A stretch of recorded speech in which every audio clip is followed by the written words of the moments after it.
According to an ancient Yemeni proverb, a foreigner should always be well behaved. Perhaps a warning to be heeded today on the streets of the capital, Sana'a, now a clandestine battlefield in Washington's declared war on terrorism.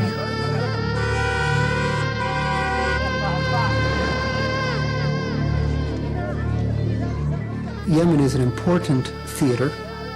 It is a theater that Al-Qaeda has given a great deal of priority to in the past.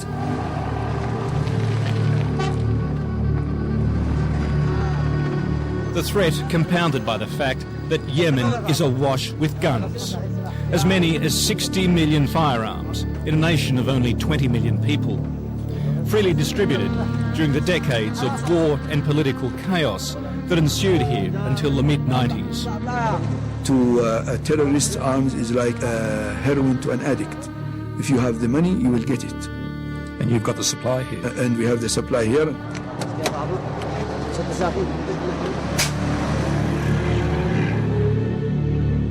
Firearms are prohibited in Sana'a, and at checkpoints, police do their best to enforce the ban, though some need a gentle reminder not to bring their guns to town.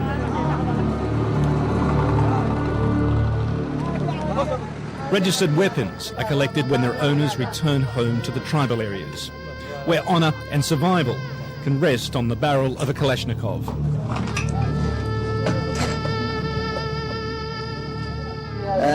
المناطق القبلية معروفة يعني بالثار من والبيئة تحكم ذلك تحكم أن نأخذ السلاح يعني البيئة نفسها تحكم ذلك. In the 1980s, thousands of these men marched off to fight the Soviets in Afghanistan. Many later returning home, fired by the zeal of jihad, to join what became known as Al-Qaeda. After the collapse of Afghanistan's Taliban regime in 2001, Osama bin Laden was left looking for a new base. And there were fears that Yemen would be the obvious choice. This was, after all, bin Laden's ancestral homeland. But perhaps more importantly, large chunks of this country were outside the effective control of the government, ruled by tribes sympathetic to Islamic fundamentalism. However, in the past 3 years, the Yemeni government has fought back. Secretly aided by US Special Forces and CIA teams, the Yemenis have waged a unique war on terror, a campaign that so far they appear to be winning.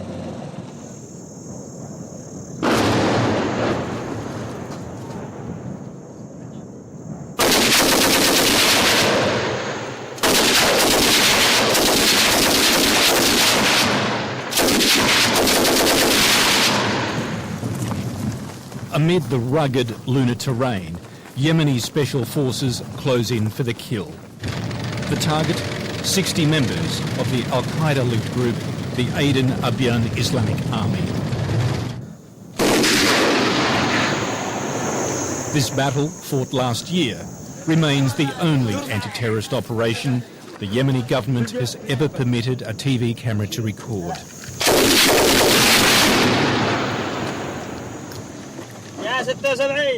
Remaining firmly out of sight are the US military advisors. Yemen's government, acutely sensitive about images of Americans directing their men to kill fellow Arabs. The special forces are backed by overwhelming firepower, as picking a fight with extremists often means taking on their heavily armed tribal hosts as well.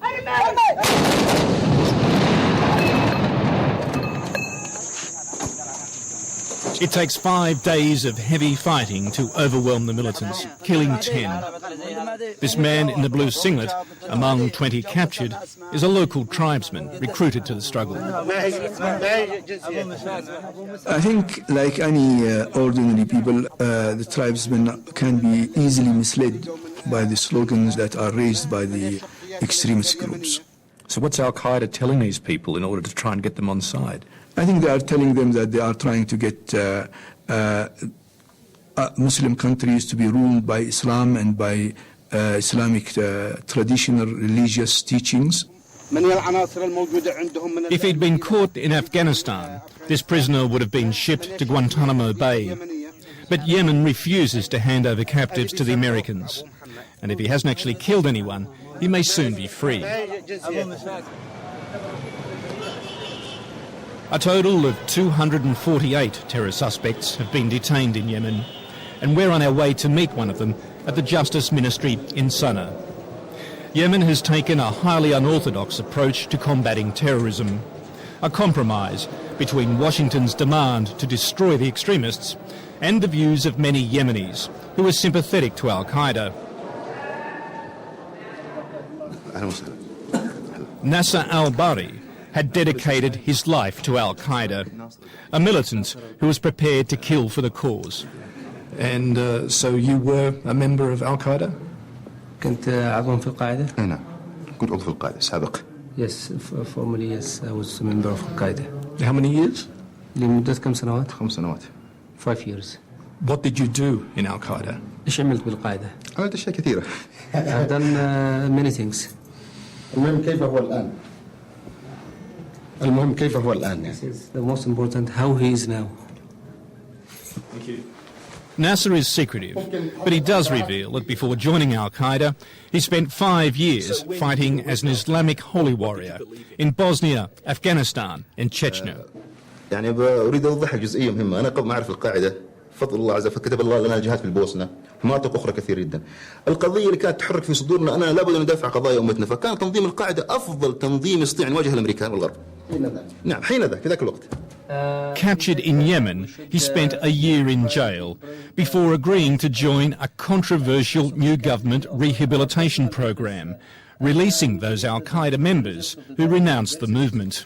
هل تخليت عن القاعدة بقناعة تامة؟ 128 have been freed, including Nasser, who has just completed the required 12 months parole under the supervision of Judge Hamad al-Hittar, architect of the program. فلقد كان من أكثر الناس تشددا وها هو اليوم تجدونه برحابة صدر. ألم يقابلكم برحابة صدر وهو يعلم أنكم ليسوا مسلمين. Good luck. Okay, thank you very much. Thank you. Thank you both. Thank you. Judge Hittar says none of those released have blood on their hands. Prisoners who've committed acts of terrorism remain behind bars. Nasser is now on his way back onto the streets, a free man. Judge Hittar claims the scheme has badly undermined Al-Qaeda's morale. But the Americans are not surprisingly sceptical. Do you support that initiative? I think it has to be done very, very carefully. I think it's easy for people to dissemble. And I think the Egyptians have had some success with it in the 90s, but one should be extremely careful and take every precaution both before any releases and then after any releases. So do you think it's working so far? I don't think we're in a position to judge that.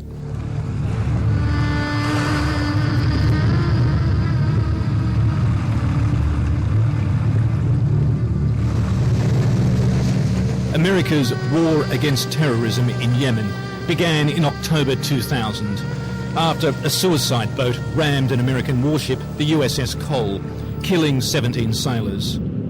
Initially, the Yemenis were reluctant to cooperate, but all changed after September 11, 2001, when the Americans declared, "You're either with us or against us."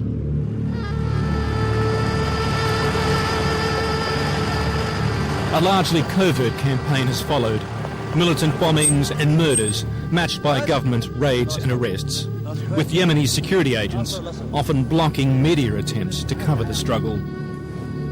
This was the aftermath of Washington's most spectacular success in November 2002, when a CIA Predator drone, acting on a tip-off from the Yemenis, fired a missile at a four-wheel drive racing across the desert. The 6 occupants were killed instantly, among them Abu Ali al-Harithi, Al-Qaeda's top man in Yemen, the alleged mastermind of the USS Cole bombing. I think it was significant in that it did eliminate Abu Ali al-Harithi, who was the leader of Al-Qaeda in Yemen. And we have seen since then attempts by al-Qaeda to replace him, but none that have had any great success. In the weeks preceding the Predator strike, Ambassador Hull had been in the area, gathering intelligence on al-Hourithi's movements. American ambassadors don't normally get involved in targeted assassinations. But then Edmund Hull is no ordinary diplomat. Appointed in the wake of September 11, he was formerly the State Department's Chief of Counter-terrorism. We try to use every appropriate tool in the toolbox to counter terrorism here. The public face of this largely covert war, Ambassador Hull ventures into the desperately poor tribal areas to buy the support of sheikhs suspected of harbouring al-Qaeda. He's spent more than $125 million, mainly on local roads, clinics and schools, dispensing largesse Yemen's government can't afford. Yemen is a somewhat special place in that the tribes, especially in the north, are very strong and very important social structures here. In the past, I think bin Laden has thought mistakenly that that was a opportunity for him. Quantifying progress in a war on terrorism can be difficult. Is there any aircraft guns taken from there? So the Yemenis invite us to inspect what was until our visit a secret military warehouse. Revealed for the first time is an Aladdin's cave of heavy weaponry, missiles, anti-aircraft guns, plastic explosives, all purchased on the tribal black market by government agents as part of a weapons buyback scheme. طبعا هذه كثرة ما مر من حروب في اليمن هذه كانت بأيدي القبائل مختلف القبائل اليمنية في مختلف المناطق فتم سحبها وطبعا هذه كلفت الدولة الكثير من الأموال 23. The colonel in charge claims to have amassed this arsenal in just 8 months, at a cost of $44 million, money diverted from scarce development funds. But this is believed to be just a fraction of the hidden tribal stockpiles, all readily available to al-Qaeda. بكمية كبيرة وقد يكون المهم انه احنا بنحاول قدر الامكان ان احنا نجمع هذه الكميات ولو انها بتأثر على تنمية البلد لأن هذه أشياء. I think there's a way to go. I also think that you have to make sure you're not creating an arms market and creating a demand inside the country so that weapons flow into the country to replace weapons that you have purchased. Ambassador Hull fears many of these weapons were destined to be smuggled across the desert border with neighbouring Saudi Arabia, where al-Qaeda is waging another bloody campaign to topple the ruling monarchy.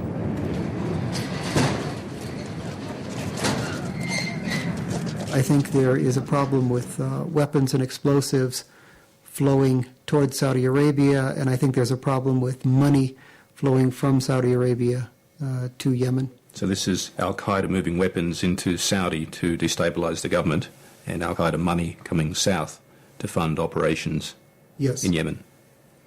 Yes. And has that been stopped? Have they halted that flow? No, not entirely. I think it's a continuing challenge.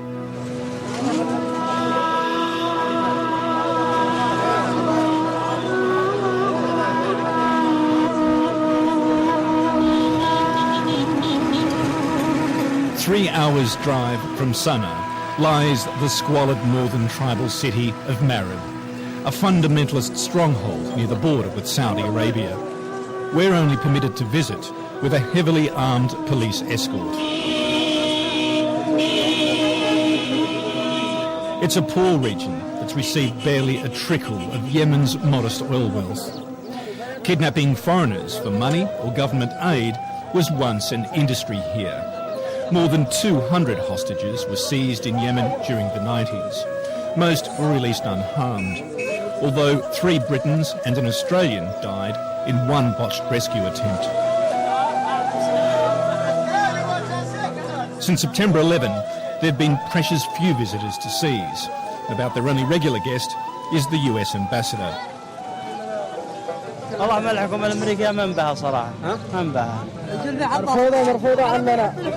And what do you think of the Islamic fundamentalists that are ايش here? رايكم بالمتطرفين يعني الارهابيين؟ نشان المسلمين دينا الارهابيين المسلمين ضد اليهود. نعم للاسلام لا للكفر. Yes for Islam. اوكي الارهابيين اوكي. اوكي. The portrait of Yemen's president, Ali Abdullah Saleh, hangs in the main street. But his regime's control over Marib is tenuous, now imposed by thousands of police and army reinforcements, attempting to seal the Saudi border.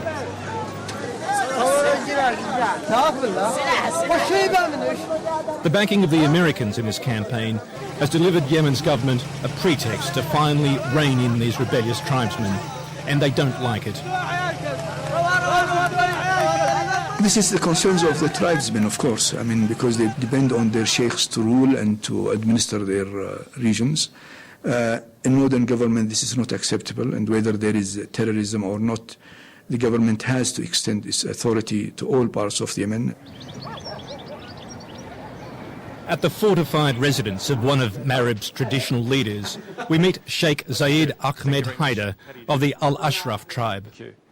Out of courtesy, most but not all of the weapons have been removed. Sheikh Haider is a master of desert diplomacy.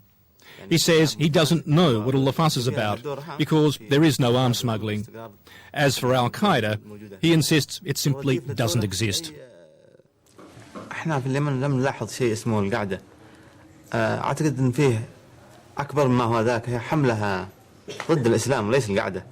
القاعدة هي مجرد تبرير او تحقيق هدف ما ضد التدخل العسكري في اليمن في العراق في اي مكان. انما ما فيش قاعدة. واذا اذا نظرنا للقاعدة من اين اتت ومن الذي دربها ومولها هي الولايات المتحدة والدول الغربية. إذا نحن لسنا طرف في المعادلة. Back on the streets of Sana'a, there's surprisingly little opposition to American involvement here. But what people do deeply resent is Washington's support for Israel and the US-led invasion and occupation of Iraq. They are angry from the American policy. Jamal al-Jabi is a prominent human rights lawyer and Yemeni nationalist. He says Al-Qaeda enjoys considerable support because it symbolises an effective resistance against the US. The American policy. علاقتهم وطبيعة ثقافتهم مبنية على التسامح. المشكلة مع القاعدة أنها تمثل تحدي للهيمنة الأمريكية. من هذه الزاوية الناس يتعاطفوا معها. التعاطف من زاوية أنه يمثل قوة تستطيع أن تؤذي العدو بالنسبة للمواطن بالنسبة للشارع اليمني أو العربي بشكل عام هو العدو الأمريكي سواء في فلسطين بدعمه للكيان الصهيوني لإسرائيل.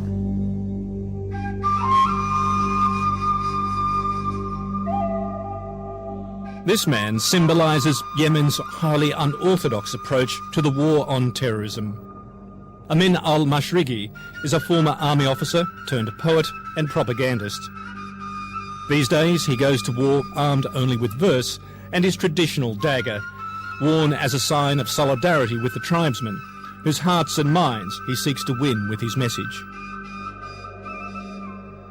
هي رسالة سامية تدعو إلى إفشاء السلام وإحلال المحبة والوئام، محاربة الإرهاب بكل أشكاله وأنواعه، الدعوة إلى كل المبادئ والمقومات النبيلة ونبذ العادات والتقاليد السيئة أيا كان نوعها.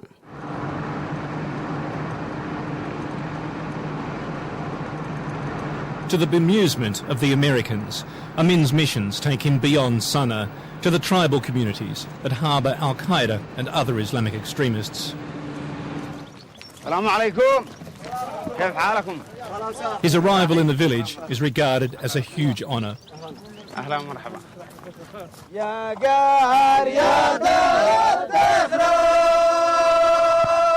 About half of Yemen's population, mainly northerners, claim a strong tribal affinity, and in such society, poets are highly respected figures who in the past have even resolved tribal feuds.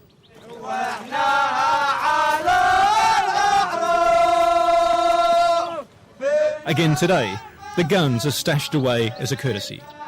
طبعا الإنسان اليمني وهذا شيء مجرب عندما تقول له قال القانون قال العرف قالت السياسة عندما تقول له هكذا لا يعي أو لا يقتنع لكن عندما تقول له قال الشاعر يقول صدق ويعمل به.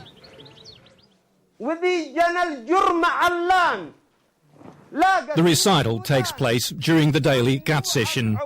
As with most traditional Yemeni business, it's a men-only affair. Those gathered chew huge quantities of this mildly narcotic leaf that seems to stimulate their passion for verse. ما بالسلاح حقق العاجز نجاح احمي بهرضك وعرضك يا غيور. The message is simple. Islam prohibits terrorism. Islam is a religion of peace and love. خذ لك عبر حين تسمع قاح قاح وسط المدينة ودم أحمر يفور رمى محمد ووقعت في صلاح ونفذ الحكم نباش القبور.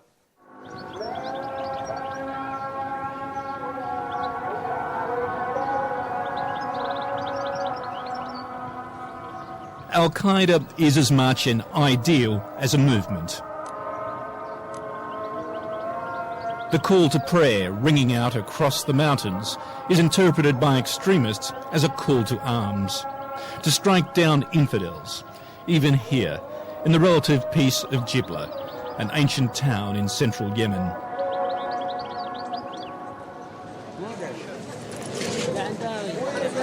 Little has changed over the years, apart from the arrival in the 1960s of American Southern Baptist missionaries, who established one of the country's leading hospitals here.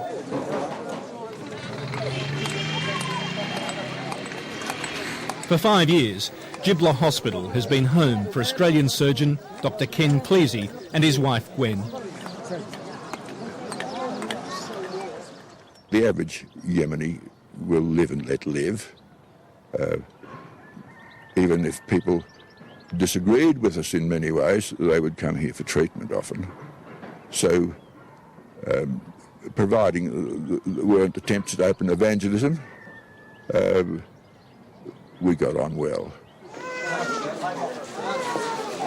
That peaceful relationship came to an abrupt end one morning in December 2002, when a gunman burst into this crowded hospital compound, killing 3 American staff. Dr. Cleasy had just stopped for a meal after his morning rounds. When you've got 3 close colleagues gunned down while you're having breakfast, and that shakes you like a lot of things never would.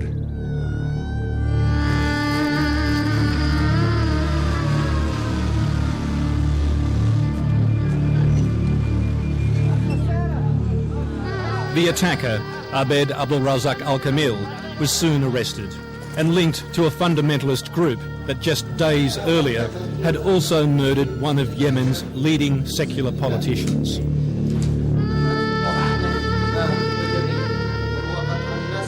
At his trial, Kamil proudly boasted that the Americans deserved to die because they were Christian missionaries.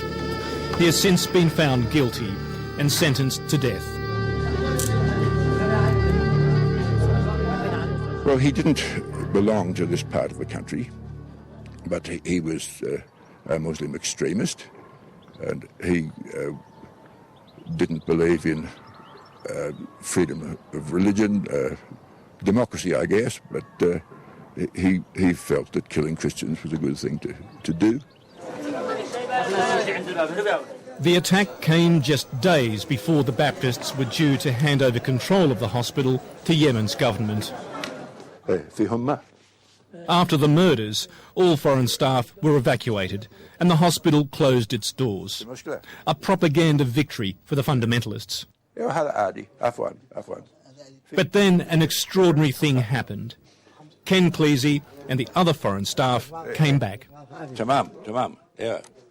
The hospital we thought was finished, but it did go on, and we decided to come back.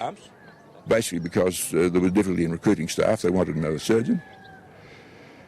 And when this part of the world, the Arab world in general, thinks that Christians are Caucasians who drop bombs on you, it seemed important to do something to correct that belief. For Yemen's government, Jibla Hospital has become an important symbol in its war on terror. The President has ordered it remain open whatever the cost. Now, we've got soldiers on the place, and I guess there's some protection. But if you look round up the back here, I mean, somebody with a grenade launcher up there wanted to cause trouble, they could do it very easily.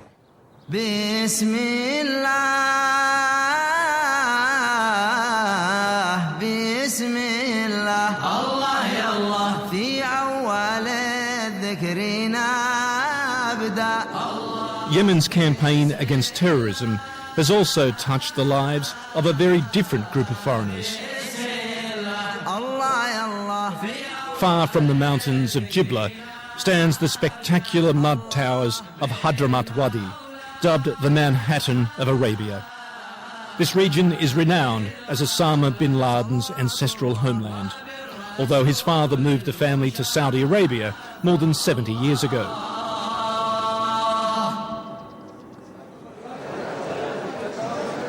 Today, Hadramat Wadi attracts foreign Muslims, seeking Allah's guidance at the Dar al-Mustafa religious school in Tarim.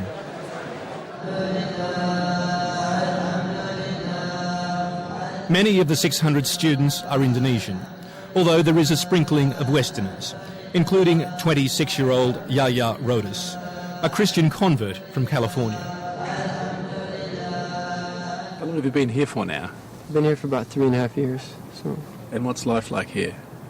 Life, mashallah, is very beautiful here. Life here is focused on religion, focusing on getting close to God. And a lot of places in the Muslim world now, because of the impact of some of the negative aspects of the West, such as materialism and the like, have had upon them, you'll find a lot of these countries aren't implementing Islam as they should be at a societal level. The school survived a government purge of religious institutions that closed dozens of fundamentalist centres and led to the expulsion of thousands of foreign students who were declared extremists. The crackdown was a critical step in denying Al-Qaeda local recruiting bases, one that Pakistan and other countries battling fundamentalism have failed to emulate.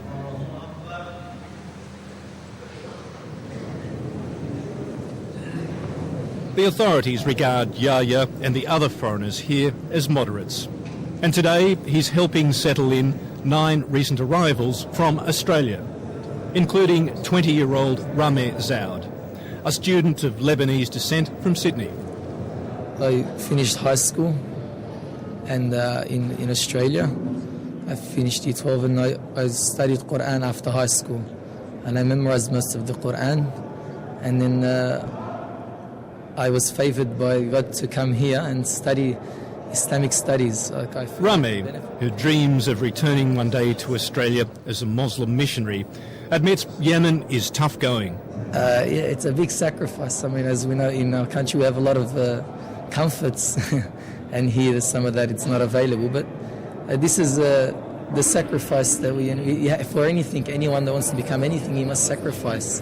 What's your view on Osama bin Laden and Al-Qaeda? Do you condemn them? Well, I tell you the truth, I was in Australia and I've seen a lot on TV, but I really don't have any, nothing makes, I didn't study it, I didn't really go into it, and nothing really makes sense to me. Like, you'd probably know more than me.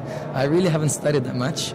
And Al-Qaeda is an extremely sensitive topic here, one that Yahya and another American student monitoring our interview want us to avoid. As a young Australian, you read the newspapers, you watch the TV, it's been everywhere for the past 2.5 years. You must You must have an opinion. You don't condemn? That's the thing. I didn't. What he's saying is that he's not a legal judge such that he can condemn someone. And the question itself is a little bit offensive for us to talk bad about someone behind their back without sufficient knowledge of that person. الله يا الله من يرتجي غير باب الله الله. Yahya hopes to return to the United States as an Islamic missionary. He knows he'll be going home to a nation jolted by September 11, but he will face suspicion and hostility because of his faith.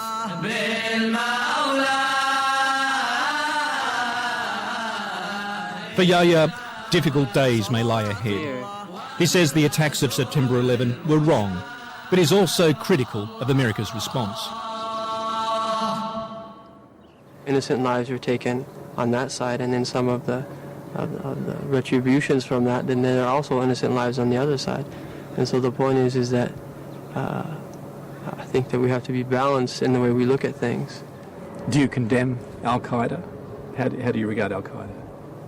I mean, again, I don't really know too much about him enough to say, yes, I'm for them, and no, I'm against them, and that type of thing. I don't really, my main focus now is studying the life of the Prophet Muhammad, peace be upon him. If people want to ask me questions about Islamic sacred law.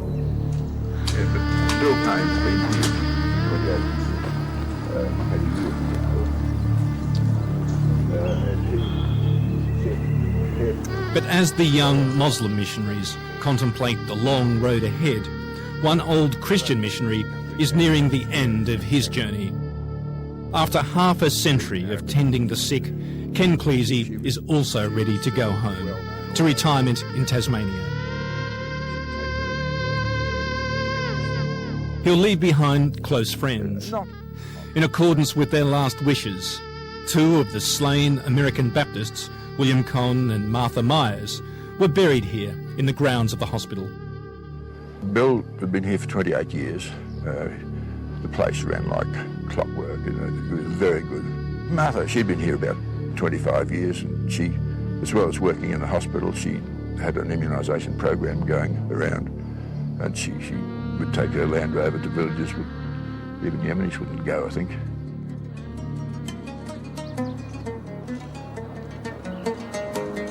يا من تفاخر بالحبيب في الحب ماشي لك نصيب مثلي فانا شاعر أديب في الحب نلت الامتياز.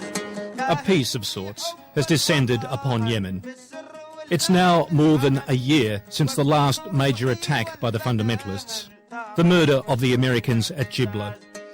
This is being interpreted as a rare, if somewhat qualified, victory against terrorism.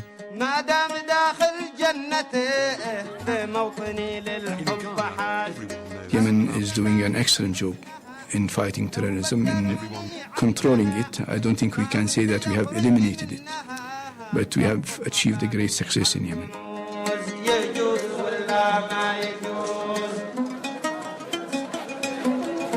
Yemen has largely been denied as an operational base to Al-Qaeda.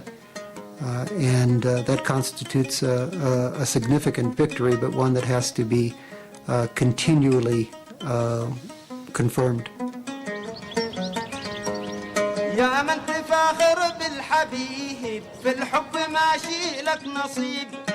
But there is another, more chilling view, that the extremists are simply biding their time.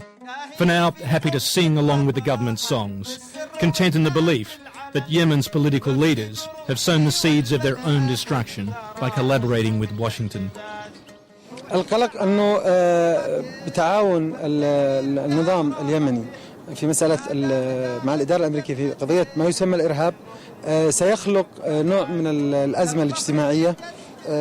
أعتقد أن نتيجتها ستكون ضد الأنظمة.